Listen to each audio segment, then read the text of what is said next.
Kumusta mga ka-grower? Meron naman tayong bagong i-update sa ating tanim na talong. So ngayon mga ka-grower, sa hindi pa nakasunod sa ating tanim na talong, so ang variety nito mga ka-grower is Fortuner F1 mga ka-grower. Yan. So after transplant mga ka-grower, 49 days na po ito ngayon mga ka-grower. 49 days. So kahapon mga ka-grower is nag-pruning tayo ng talong. So ito yung mga resulta niya mga ka-grower. So meron ding malaki na bunga mga ka-grower. So konti lang. Yan.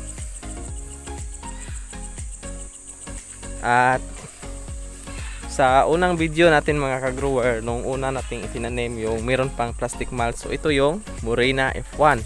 So after transplant naman mga ka-grower is 94 days na ito ngayon mga ka-grower. 94 days after transplant. So unti-unti na siyang naka-recover mga ka-grower. Yan. So ito yung mga bunga. So nung unang bunga mga ka-grower is kunti talaga or hindi na humaba kasi nakulangan ng tubig. So meron na siyang mga bunga mga ka-grower at start na siyang naka-recover. So kulang nito mga ka-grower is tubig na lang at abono. So ngayon mga ka-grower, ang i-update natin is mag-apply tayo ng abono. So direct apply lang ito mga ka-grower na hindi na hinaluan natin ng tubig kasi ang panahon natin mga ka-grower is merong low pressure. So meron kasing konting ulan kahit summer mga ka-grower. So ngayon lang na summer mga ka-grower na merong low pressure. Yan. So ito yung abono natin mga ka-grower. So ito yung kulay orange mga ka-grower is yan ang potas. At yung itong kulay itim at kulay puti, yan na may halo or ito mga ka-grower, yan ang kulay puti mga ka-grower is urea yan mga ka-grower. At complete naman ito yung mabilog mga ka-grower na itim. Kasi nung una mga ka-grower is mga almost 3 weeks ito mga ka-grower na hindi tayo nag-apply ng abono. Kasi in-observe natin mga ka-grower kasi nakulangan ng tubig. Kahit mag-apply tayo ng abono mga ka-grower, pag nakakulang ng tubig, useless pa rin mga ka-grower. Kaya tinanggalan natin mga ka-grower para maka-recover sila or yung bunga mga ka-grower is hindi lahat is ma-class C. So yun mga ka-grower. So ihalo natin ito mga ka-grower. Yan. Sa paglagay naman ito mga ka-grower, so estimate lang natin mga ka-grower per puno na pins lang mga ka-grower. So konti lang kasi ganito mga grower para mas madali lang yung pag-apply. So ganito lang ka dami. Yan. So dalawa ito mga grower. Huwag lang ilapit dito mga grower para hindi matamaan yung ugat. Kasi meron pang yung ugat mga ka-grower is nandito pa pag ganito pa yung laki ng talong. So nakikita niyo mga grower is payat yung talong natin mga grower. Yan. So maliit yung dahon or baka ganito lang talaga yung Fortuner mga ka-grower na hindi talagang sobrang laki yung dahon, hindi tulad ng Morena. Yan. So dalawa mga ka-grower per puno mga ka-grower is 2 pins. So ito. Yan. So dyan lang kasi meron pang ulan. At nagdilig din tayo mga ka-grower minsan-minsan pag walang ulan. So lagay natin dyan. So ganito kadami mga ka-grower. Yan. So dito naman sa kabila. Kasi pag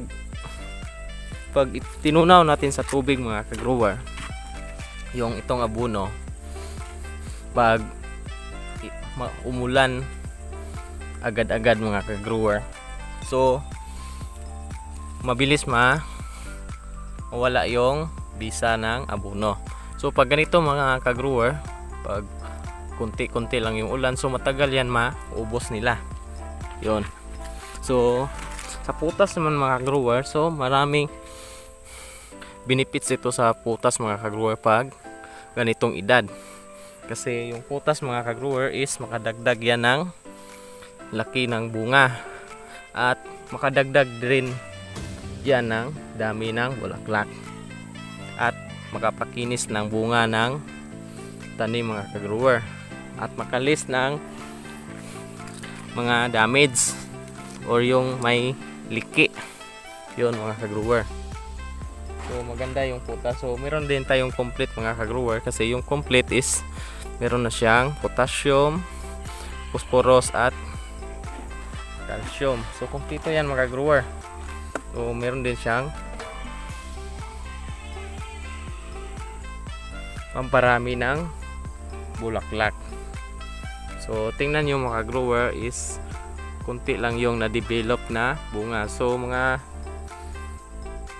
next day mga ka-grower is mag-spray tayo ng pangpakapit. So yung spray natin mga grower is hindi na Crop Giant kasi wala nang stock na Crop Giant. So i-update ko kayo mga grower so kung ano yung gamit natin kasi bago lang yung gamit natin mga grower at bago din natin yun ma-apply. So makita din natin yung resulta pag in-apply natin. Yan. So ganito lang kasimple mag-apply mga ka-grower.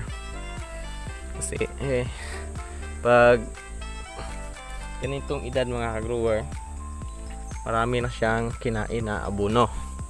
Marami na din kinain na mga minerals mga ka-grower.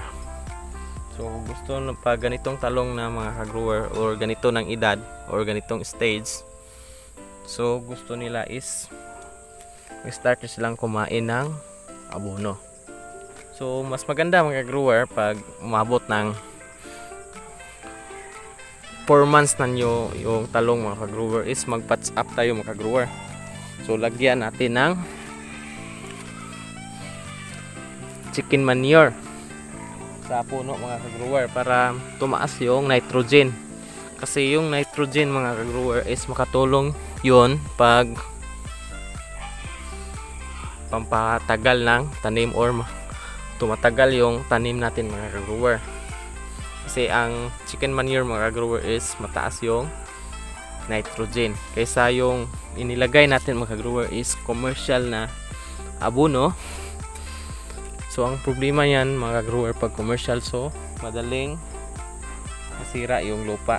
So madali din mawala yung bisa ng abono.